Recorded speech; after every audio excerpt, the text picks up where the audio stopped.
दोस्तों, नासा को दुनिया की सबसे सुरक्षित स्पेस एजेंसी माना जाता है। वही उनके सर्वर और कंप्यूटर सिस्टम को तो मानो कोई तोड़ ही नहीं सकता, क्योंकि रोजाना दुनिया भर के कई स्पेशलिस्ट इन्हें बचाने में लगे रहते हैं। हालांकि ऐसा नहीं है। एक 15 साल के बच्चे ने केवल अपने मनोरंजन के लिए नासा के सिस्टम्स हैक कर लिए। इतना ही नहीं, नासा को कई दिनों तक इसके चक्कर में अपना काम भी बंद करना पड़ा था। इस घटना के बाद उस बच्चे की जिंदगी पूरी तरह से बदल गई। उसकी जिंदगी में इतने उतार चढ़ाव हुए कि उसको खुद की जान लेनी पड़ी। तो दोस्तों, चलिए जानते हैं एक 15 साल के हैकर की कहानी आज के इस क्लिपफ्लिप एपिसोड में।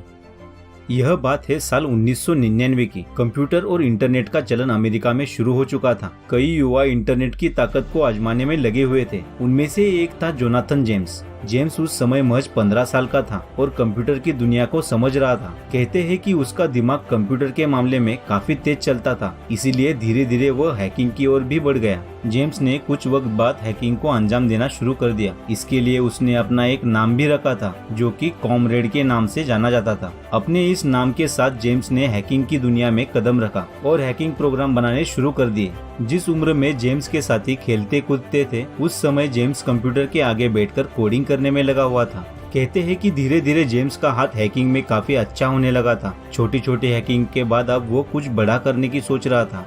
अब उसकी नजर थी अपने देश के सबसे सुरक्षित नासा के कंप्यूटर सिस्टम को हैक करने की। हैकिंग के बारे में सोचते ही जेम्स ने ऐसे प्रोग्राम बनाने शुरू कर दिए जिसके जरिए वो नासा के सिस्टम को भेज सके। इतना ही नहीं, थोड़े ही समय में उसने ऐसा एक प्रोग्राम बना भी दिया। इसके बाद अब बस बारी थी उस प्रोग्राम को चलाने की। नासा पर अपना प्रोग्राम टेस्ट करने से पहले जेम्स ने उसे एक लोकल स्कूल और एक स्टोर पर चलाकर देखा। दोनों के ही सिस्टम में कुछ ही पल में वह प्रोग्राम काम कर गया। इसके बाद जेम्स उनके कंप्यूटर के अंदर झांक सकता था और उनकी फाइल निकाल सकता था। कहते हैं कि इन दोनों ही सिस्टम में जेम्स ने लोगों की निजी जानकारी निकाल ली थी। प्रोग्राम के सही तरीके से चलने के बाद अब बारी थी नासा के सिस्टम में इसे चलाने की। इसके बाद जेम्स ने सीधे ही प्रोग्राम नासा के कंप्यूटर में भेज दिया। दोस्तों, कहते हैं कि जेम्स सिर्फ सिस्टम हैक करने तक नहीं रुका, उसने नासा के सिस्टम से एक सॉफ्टवेयर की चोरी भी कर ली। कहते हैं कि उस सॉफ्टवेयर की कीमत करीबन 1.7 मिलियन डॉलर थी। नासा के लिए वह सॉफ्टवेयर बहुत ही काम की चीज थी। इतना ही नहीं, इसके बाद जेम्स के हाथ इंटरनेशनल स्पेस स्टेशन के सोर्स कोड तक भी पहुंच चुके थे। इसके जरिए ही अंतरिक्ष में वह सही से काम कर पाता था। दोस्तों, जेम्स को पता भी नहीं था कि नादानी में वह कितना बड़ा जुर्म कर बैठा था। शुरुआत में नासा भी इस हैकिंग का पता नहीं कर पाई थी। हालांकि कुछ ही दिनों बाद नासा को इस हैकिंग के बारे में पता चल गया। सोर्स कोड से छेड़छाड़ का जैसे ही नासा को पता लगा, उन्हें अपने सारे सिस्टम बंद करने पड़े। माना जाता है कि इसकी वजह से उन्हें करीबन 41,000 डॉलर का नुकसान हुआ। कई और कंपनियों ने भी कहा कि उनके साथ हैकिंग हुई है और उन्होंने काफी डेटा खोया है। इसके बाद सबको लगा कि ये कोई बड़े हैकिंग ग्रुप का काम है, इसीलिए तुरंत ही हैकर की खोज होने लगी। हर तरह से ढूंढा जाने लगा। वही दूसरी ओर जेम्स को लगता रहा कि उसकी चोरी कोई पकड़ नहीं पाया है।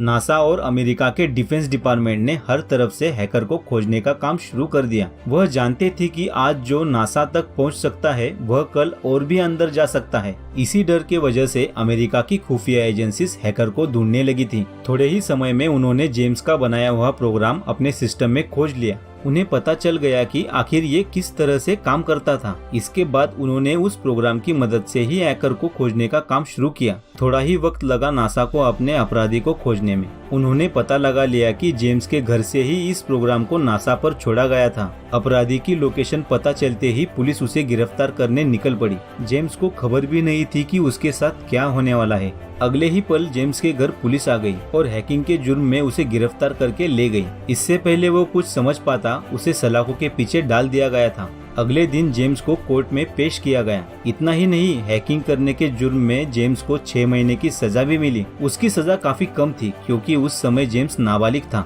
जेम्स अमेरिका का पहला नाबालिग बना जिसे हैकिंग के लिए सजा मिली हो। इसके बाद जेम्स ने उन सभी डिपार्टमेंट से माफी मांगी जिनकी उसने हैकिंग की थी। हालांकि हैकिंग और जेम्स का साथ यही खत्म नहीं हुआ। अभी उसकी जिंदगी में एक नया मोड़ आना बाकी था। दोस्तों, सजा के 6 महीने जेम्स के लिए बहुत कठिनाइयों से भरे थे। उसके बाद से वह डिप्रेशन में रहने लगा था। उसे एक अपराधी माना जाने लगा था। लोगों के आरोपों के चलते जेम्स बहुत परेशान हो गया था। इतना ही नहीं, खुफिया एजेंसियों की नजर हर समय जेम्स पर थी। वह नहीं चाहते थे कि जेम्स फिर से हैकिंग को अंजाम दे। कुछ सालों बाद अमेरिका में फिर से बड़े लेवल की हैकिंग को अंजाम दिया गया। इस हैकिंग का तरीका ठीक वैसा ही था जैसा जेम्स ने इस्तेमाल किया था। जांच में जैसे ही ये बात सामने आई, सुरक्षा एजेंसियों का सबसे पहला ध्यान जेम्स की ओर ही गया। इसके बाद उन्होंने बिना कुछ सोचे ही सीधा जेम्स के घर पर रेड मार दी। ये रेड जेम्स को बिना बताए की गई थी और उसे इसने बहुत हैरान कर दिया था। जेम्स के घर से कोई सबूत नहीं मिला, वह खाली हाथ ही उसके घर से चले गए थे। हाँ, मगर उनका शक इससे कम नहीं हुआ था।